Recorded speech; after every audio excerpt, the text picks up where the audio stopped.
மக்கள் அனைவருக்கும் வணக்கம். தமிழக வெற்றிக் கழகம் அப்படின்னு சொன்னதுமே நம்ம எல்லாருக்குமே நினைவுல வரக்கூடிய ஒரு விஷயம், கரூர் மாநாட்டுல இறந்த 41 பேர் தான். இந்த வழக்கு கண்டிப்பா சிபிஐக்கு மாத்தணும் அப்படின்னு சொல்லிட்டு எல்லாருமே கோரிக்கை வச்சிருந்தாங்க. இப்போ இந்த வழக்க சிபிஐக்கு மாத்தி உத்தரவிட்டிருக்காங்க சுப்ரீம் கோர்ட். இத பத்தி தான் இன்னைக்கு டாபிக்ல நம்ம பேச போறோம். கரூர் மாநாட்டுல எடுத்துட்டோம் அப்படின்னா, அங்க இடவசதி கம்மியா இருந்ததுனாலயும், கூட்ட நெரிசல் காரணமா அங்க 41 பேர் இறந்துட்டாங்க. இதுக்கு காரணம் விஜய் தான். அதாவது தமிழக வெற்றிக் கழகத்தோட தலைவர் விஜய் தான் காரணம் அப்படின்னு சொல்லியிருந்தாங்க. இது ஒரு பக்கம் இருந்தாலும் தாவேகா தொண்டர்கள் பல எவிடன்ஸ் முன்வைச்சாங்க. இதுக்கு காரணம் நாங்க இல்ல. இது ஒரு சூழ்ச்சியால் சூழப்பட்டதுதான் அப்படின்னு சொல்லிட்டு பல விஷயங்களையும் வீடியோக்களாகவும் பதிவிட்டிருந்தாங்க. நம்ம அதை பார்த்திருந்தோம். அதுக்கப்புறம் பார்த்தோம்னா எல்லாருமே என்ன பண்ணியிருந்தாங்க அப்படின்னா, இது நம்ம விசாரிக்கிறத விட சிபிஐக்கு மாத்தினா ரொம்ப நல்லா இருக்கும். ஏன்னா 2026ல நமக்கு எலெக்ஷன் வரப்போகுது. ஸோ இன்னும் கொஞ்சங்கள் தான் நாட்கள் தான் இருக்கு அப்படிங்கும்போது நான் என்ன பண்ணேன், சிபிஐக்கு மாத்தா நல்ல ஒரு தீர்ப்பு கிடைக்கிறதுக்கான வாய்ப்புகள் இருக்கு அப்படின்னு கட்சி தொண்டர்களாக இருக்கட்டும், மக்களாகிய நீங்களா இருக்கட்டும், எல்லாருமே ஒரு கருத்தை முன்வச்சுக்கிட்டே வந்திருந்தோம். இப்போ அதெல்லாம் நடந்திருக்கு. இப்போ சுப்ரீம் கோர்ட் பார்த்தோம்னா, இந்த கேஸ நாங்க சிபிஐக்கு மாத்துறோம். சிபிஐ தான் இத விசாரிப்பாங்க அப்படின்னு சொல்லியிருக்காங்க. எங்களுக்கு ஒரு நெறைய காரணங்கள் இருந்தாலும், ஒரு சில காரணங்களை மட்டுமே முன் வச்சிருக்காங்க. அதாவது ஃபர்ஸ்ட் எடுத்துக்கிட்டோம் அப்படின்னா, இப்போ ஒரு இன்சிடென்ட் நடந்திருக்கு. அந்த இன்சிடென்ட் நடந்து அடுத்தடுத்த கம்யூனிகேஷன் நடக்கிறதுக்கு கொஞ்சம் குறைஞ்சது ஒரு 1 மணி நேரமாவது ஆகும். ஆனால் அந்த இன்சிடென்ட் நடந்த அட் அ டைம்ல அவ்ளோ டாக்டர் எப்படி அந்த ஸ்பாட்டுக்கு வந்திருந்தாங்க? இந்த பொசிஷன முன் வச்சிருக்காங்க. செகண்ட் பார்த்தோம் அப்படின்னா, ஓகே 21 பேரும் இறந்துட்டாங்க. இந்த 41க்கும் உடனடியா அன்னைக்கு நைட்டே பிரேத பரிசோதனை நடத்தப்பட்டிருக்கு. எப்படிங்க இது பாசிபிள்? அப்படிங்கிற மாதிரி இருந்துச்சு. ஓகே, நீங்க பிரேத பரிசோதனை பண்ணிட்டீங்க. அந்த அந்த பிரேத பரிசோதனை நடக்கக்கூடிய மருத்துவமனையில 40 பேருக்கும் டேபிள் இருந்துச்சா? பிரேத பரிசோதனை பண்றதுக்கு டேபிள் மேல வச்சு தான் நம்ம பிரேத பரிசோதனை பண்ணது. குறைஞ்சதுக்கு 2 மணி நேரமாவது ஆகும். ஆனா அந்த 2 மணி நேரமும் அவங்களுக்கு எடுத்துக்கல. ஒரே நாள் நைட் மட்டும் தான் இருந்திருக்கு.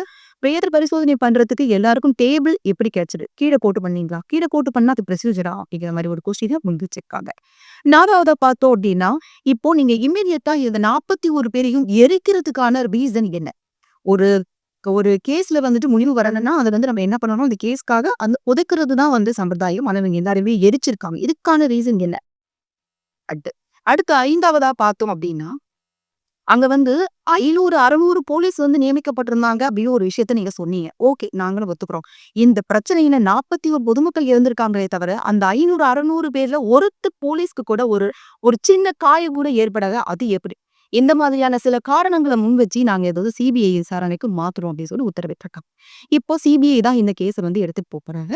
அண்ட் பார்த்தோம்னா இந்த சிபிஐ விசாரணை நடக்கும்போது, சிபிஐ விசாரணை கரெக்ட்டா போகுதா அப்படின்னு தெரிஞ்சுக்கிறதுக்காகவும் ஒரு குழு நியமிச்சிருக்காங்க. எஸ்ஐடி குழு நியமிச்சிருக்காங்க. இந்த எஸ்ஐடி குழுவோட தலைவரா அஜய் நியமிக்கப்பட்டிருக்காரு. இவரு ஒரு ஜட்ஜ். இவரு நியமிச்சிருக்காங்க. இவருக்கும் கீழ இந்த ஐபிஎஸ் ஆபீசரும் இருக்காங்க. இப்போ சிபிஐ விசாரணை நடக்குது இல்லையா? இது வாரத்துக்கு வாரமா, இல்ல மாசம் மாசமோ, இல்ல 1 வருஷமோ நடந்தாலும், அவங்களுக்கு கிடைக்கக்கூடிய இன்ஃபர்மேஷன் எல்லாத்தையுமே என்ன பண்ணணும்னா, இந்த எஸ்ஐடி குழு கிட்ட அவங்க சப்மிட் பண்ணிக்கிட்டே இருக்கணும். அவங்க இத ஃபாலோ பண்ணிக்கிட்டே இருக்கணும் அப்படின்னு சொல்லிட்டு சுப்ரீம் கோர்ட் உத்தரவிட்டிருக்காங்க. இன்னைக்கு தமிழகத்துல இருந்தா ரொம்ப பெரிய ஒரு ஃபிளாஷ் நியூஸா போயிட்டு இருக்கு. கண்டிப்பா.